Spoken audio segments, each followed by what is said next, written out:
we are taking the scents, we want you to take the ball from one hand and pass it to the other. Okay? So, and I will tell you as and when things are coming backwards and forwards. If you feel uneasy about anything, please do not feel like you have to go into that state. And if you need to walk away at any time, please know you are safe and know that we will not be offended if you need to leave. Okay? Yeah, well, Debbie might be a bit offended. I won't. Not much offends me. Okay, so in a moment, we will pass the ball for the first time, and you will now lose your ability to speak.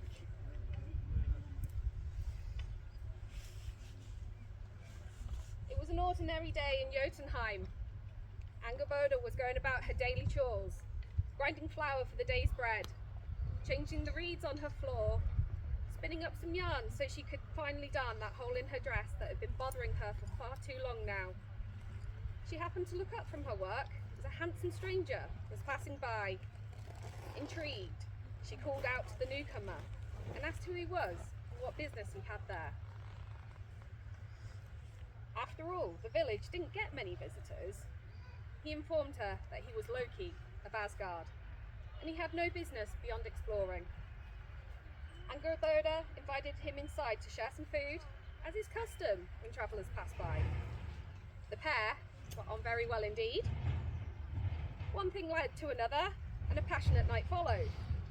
The next morning, Loki bade Angerboda farewell and went on his way. Some months passed, and Angerboda gave birth to 3 children. A girl, half radiant beauty, half decayed corpse, a serpent, and a wolf.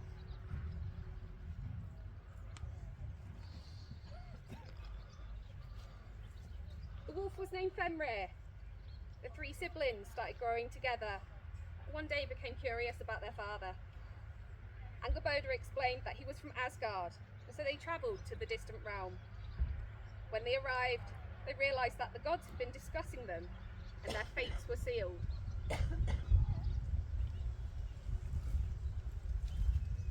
Fenrir's sister was cast out to Niflheim, and his serpent brother was thrown into the sea. However, Fenrir was allowed to stay. He felt segregated, as everyone thought he was a threat, until one god showed him kindness. Tyr, god of justice, became his foster father and accepted him for who he was. Not a dangerous creature to be feared, but someone who was grossly misunderstood. As Fenrir grew, the other gods became more and more concerned about his dangerous potential, despite Tyr's assurances to the contrary. When the wolf was fully grown, the gods called a council to discuss what to do with him. We will now pass the ball to the other hand, and you now have lost your hearing.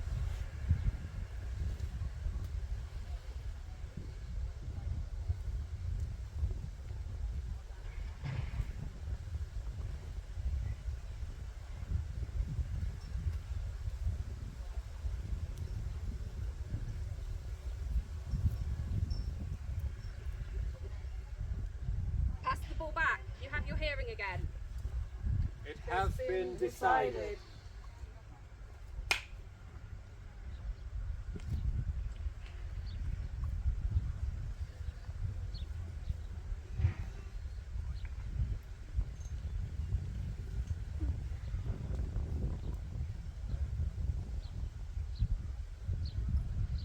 It was decided that Fenrir would be bound in place. However, he would only consent if he could take Tyr's hand into his mouth as a guarantee that the bindings would be removed. We will now pass the ball again, and you will close your eyes, losing your vision, if you feel comfortable doing so. Okay. Got the rope ready? Yep, got it ready. Okay. Get You- him. You take that leg. You need to hold him down. Be wary of the mouth. Teeth are sharp. Okay. Make sure, Don't let him away. make sure it's tight. Right, round there, round there. Round there. Just stay still, beast. So yes, we're going to let you out again. Yeah, don't We worry. will. Yes, we will. We absolutely will. but for this to be fair, we need to bind you properly. This is, Yep. yep. Tighter. We know you're really, really strong. Tighter. But you'll be able to do this really easily. It'll be You've fine. broken 2 But just chains bind already. properly. Won't you break this one? What a beast. You're getting off lightly. Because we should tie up for real, not for pretend. Yes, that's Yeah. it. Yeah, slip that through there. Pull it tight. That's it. Yep, round That's there. it. Round there. Okay, Yeah, no, he's too strong. He'll get out of that easily. now Make then. it a challenge for him. Yeah, don't pass it through his jaws. He'll just bite through them. Okay. Right, yeah. Is Have that we, about have right? we Have made, we have we been made there? sure all 4 legs are Yeah. done? Oh, That's it. Yep. No, I think No, you missed no, a no, bit. no. This There we bit go, slip that through. Yep. Okay, so Right, let's no. retie that Get bit. Retie that bit. Tight at the ropes. Okay. Do we need to anchor it to the ground? I think we need to make sure the paws are together. Yep. Paws are Tight as you together. can. Yeah. As tight as you can. Yeah. Little Yeah. tighter. That looks about right. No. Yep. That's it. No, Fenris, nearly, stop. nearly We're not there. ready. Stop Nearly there. wriggling. Not yet. We're not ready for your challenge yet. Yeah, nearly there. Nearly Wait. there. Okay. Yep, that Ready? looks about right. I think that's about it. Yeah, I Try think that's about it escaping now. now. Here, no, that's it. Fenrir was now bound with Tyr's hand in his mouth. The wolf realised that he had been deceived. The gods had no intention of releasing him, so though it pained him, he had no choice but to bite off Tyr's hand.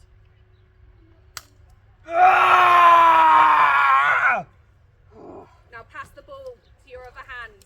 You can see again.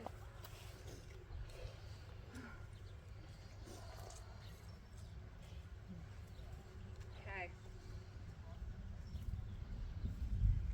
Once again, you're going to pass the ball. And this time you will have no movement. So please stay as still as you possibly can.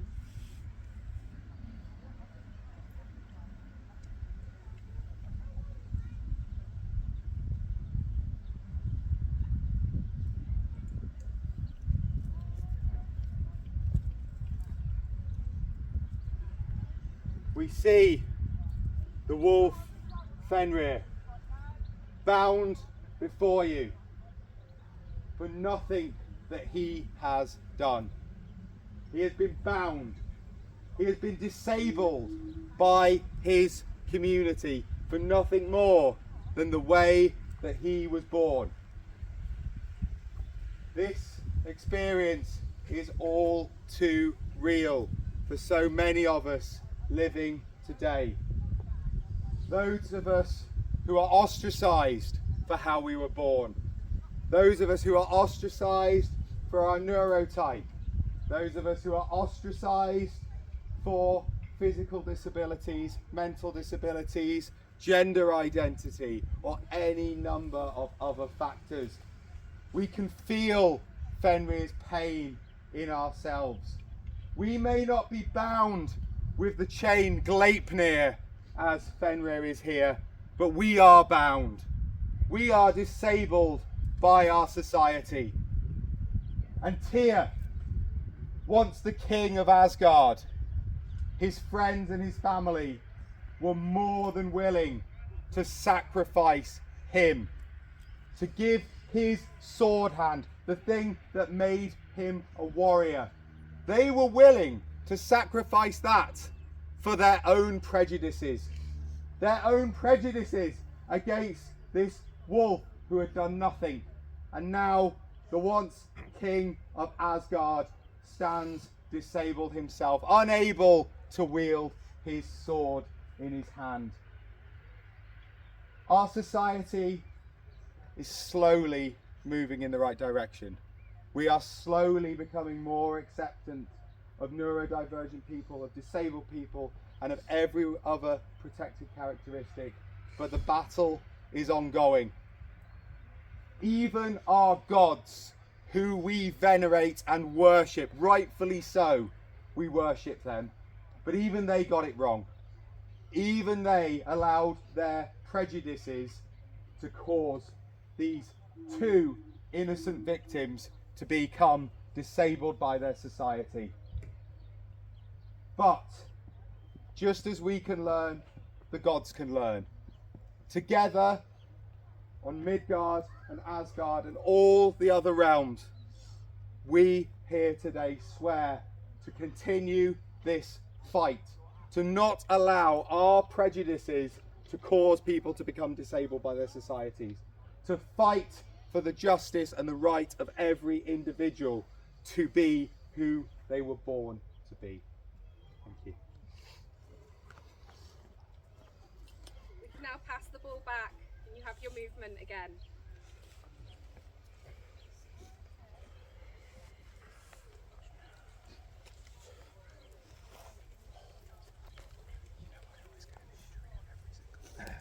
So, let's raise our arms, stretch out into a nice algae.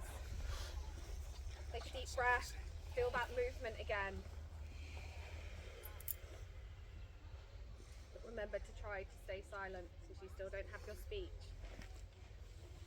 Deep breath. Deep breath. We will now pass the ball for the final time. You have your speech back. So let's keep those arms raised.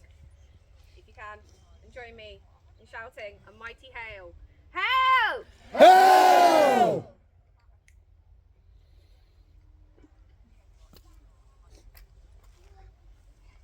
So, you can relax a bit now. We're now going to do a little bit of grounding. Sorry. Sorry. Nope. No, you raise like that. You can stand up if you want. You got me too. And so we'll now do some grounding techniques. We'll need a hand. Need a hand. Okay. That's the worst thing to say, do you need a hand?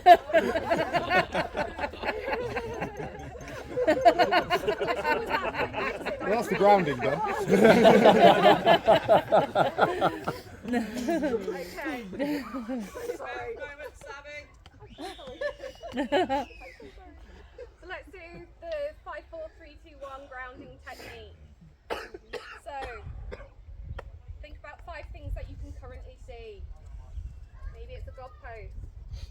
Maybe it's a cloud. Maybe it's one of the beautiful hobbit huts. Maybe some pears. 4 things that you can touch. It could just be air. Items of clothing. Your hair. Your balls. Not those ones. Later. 2 things that you can hear. Probably dance balls still. 2 things that you might be able to smell. Not dance balls again. 1 thing that you can taste.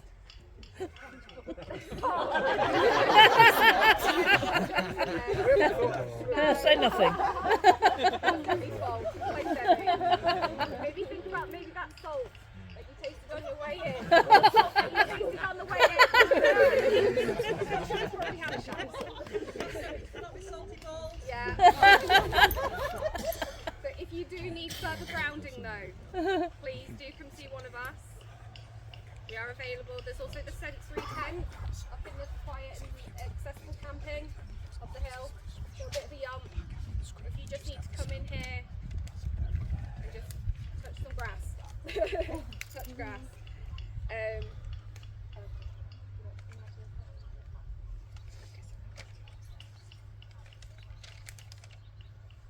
So we just want to say a massive thank you to all of you for being part of today. And as you leave, our scent bearers will go out first. You can either keep your wooden ball or you can replace it by Dan. You can give back your ball and take back a shiny gem with you as a gift and a reminder of our journey today. We ask that our sense bearers leave. We ask that our gods leave. And then everybody else is free to leave as and when they wish to. Hail! Hail!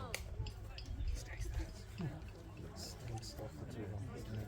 No. No, not at all. Sorry for breaking the silence. No, no, you didn't. No, no.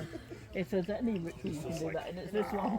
If there's any ritual you can do that in, it's this one. Yeah, it's literally for disabled people. Okay, so we invite everyone to stand and leave out through the arch where the cense bearers and the gods are. And do your trade if you so wish. Thank you, everybody. Thank you.